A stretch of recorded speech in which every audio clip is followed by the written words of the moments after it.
Alright, in this video I will be talking about Chapter 8 Content Mastery video. So these are my notes that I will be using. And then, hold on, I gotta close that. Okay. And then these are the questions I'll be answering in this video. So, alright, the first question is, we discussed the importance of effective decision making to a manager and organization. Using the decision-making process we covered, create or identify a potential problem in the workplace.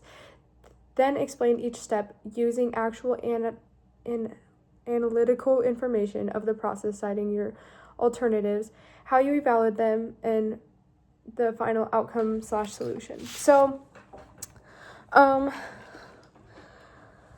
situation that I thought about having to use decision-making process is not having enough resources. So, not having enough resources because you had one of your main suppliers quit or they just are done supplying. So, the first step in decision-making process is being able to define the problem. So, obviously, we can define the problem by figuring out that the supplier has quit or has not wanted to provide any more resources to us. So that is identifying the problem of figuring out why and what caused them to quit, and just like that. And then analyzing the problem. So being able to look over everything of reasons why that person quit or they decided they didn't want to sell to us anymore or give us any resources, and being able to analyze the whole situation from the start and going back in history and being able to find where the problem started happening, when you started to notice different behavior. And then establish the decision criteria. So this is being able to figure out, to pinpoint where that situation happened. So analyzing is being able to look over everything, and then establish the decision criteria is being able to figure out what the issue is and how we can create a solution for this problem, and then being able to develop alternatives.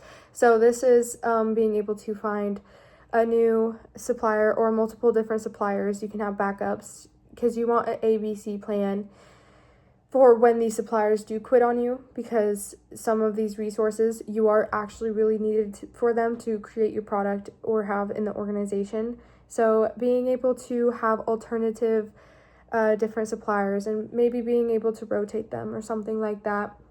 And then evaluate the alternatives. So being able to look over all the alternatives that you have and being able to see if this solution is what is going to be best for your organization.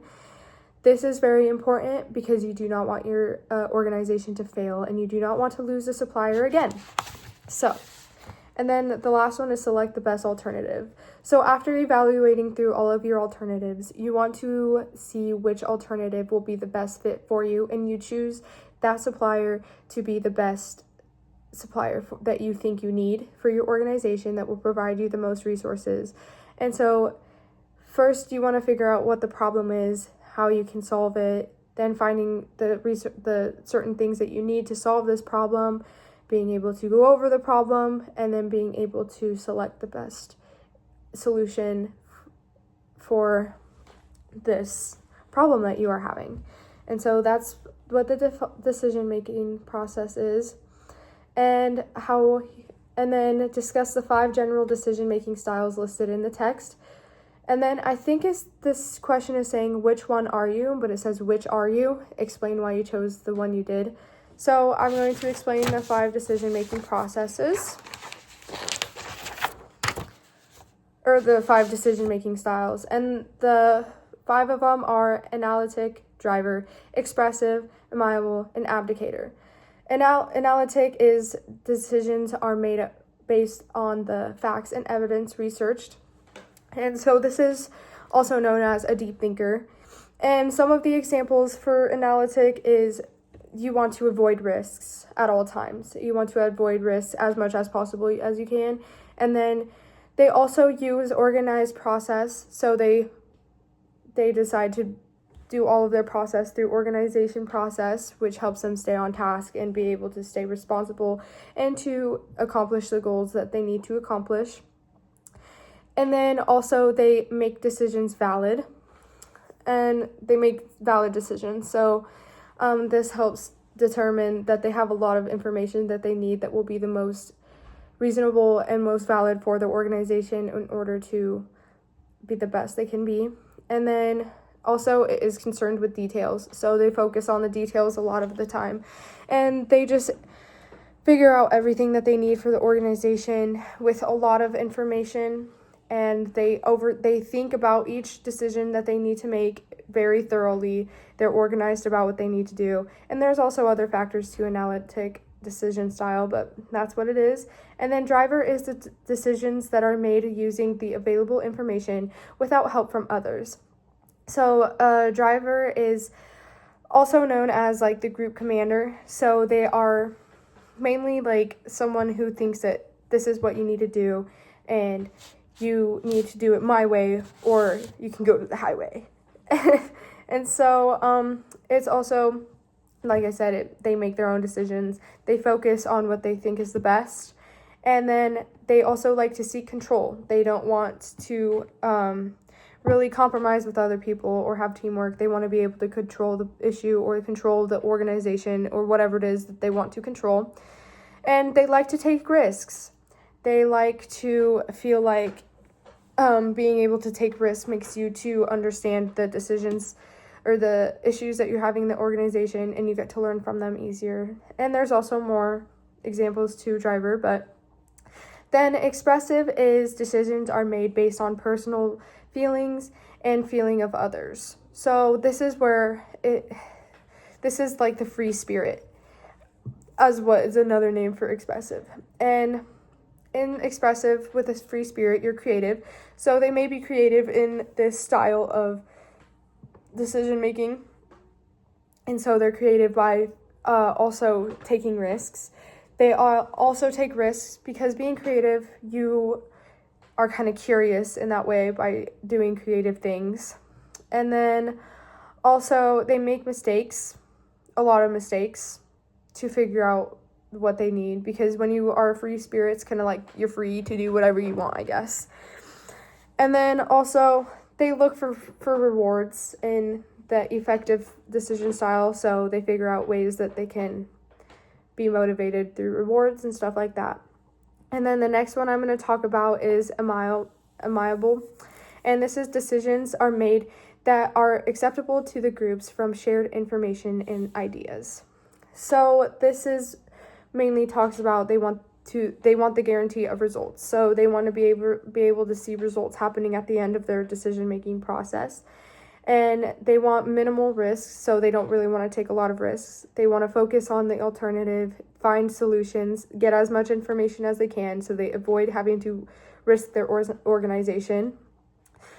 And then also they like the comfortable and known. So they like to be able to not really adapt to change. They like to be able to go to what they feel safe with, doing the best.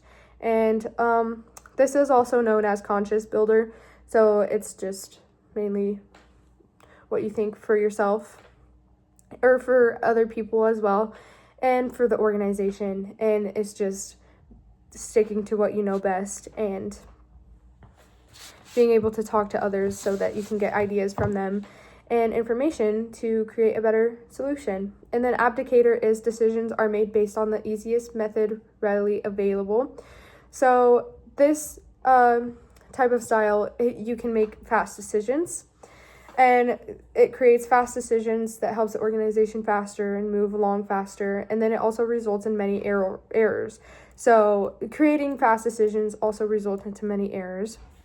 And in this style, it has the not my problem attitude. So like if you have an issue that you're going to the supervisor or the manager for, they're kind of just like, it's not my problem, figure it out on your own. And this is also known as the convenience seeker. So those are the 5 general decision styles in the list. And then the which one I think that I am is the analytic decision making style. And I chose this one because I feel like I overthink a lot. and I deep think everything. And when I have an issue with somebody that I feel like they're hurting my feelings, or they're kind of like going behind my back and doing something that I don't really like, I like to overthink all of the issues that are going on, and when I come to them, I want to be able to talk to them thoroughly, straightforward, not miss any details, not have any information that is false, and just being able to gather all the information that I have in order to talk to that person. I want to be able to be very, very organized with what I'm saying in my argument, and I want to be able to just make the decisions that I need to make. And I'm a very big thinker, so analytic is what I think fits me the most. And then change is inevitable in any organization.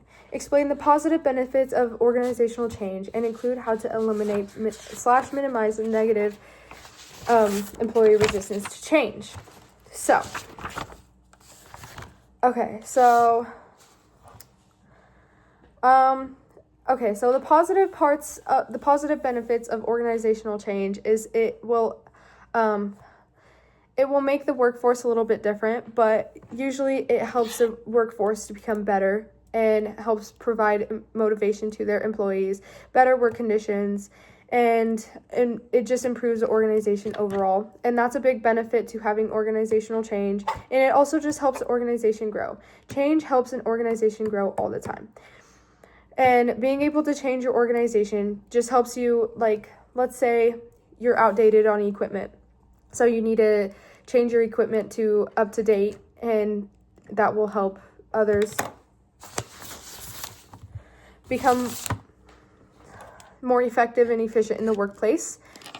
And also, there's like no AC unit in a building, and they put a AC unit in there. It'll be able to keep the harsh temperatures out of the building and be able to help all of the employees work better.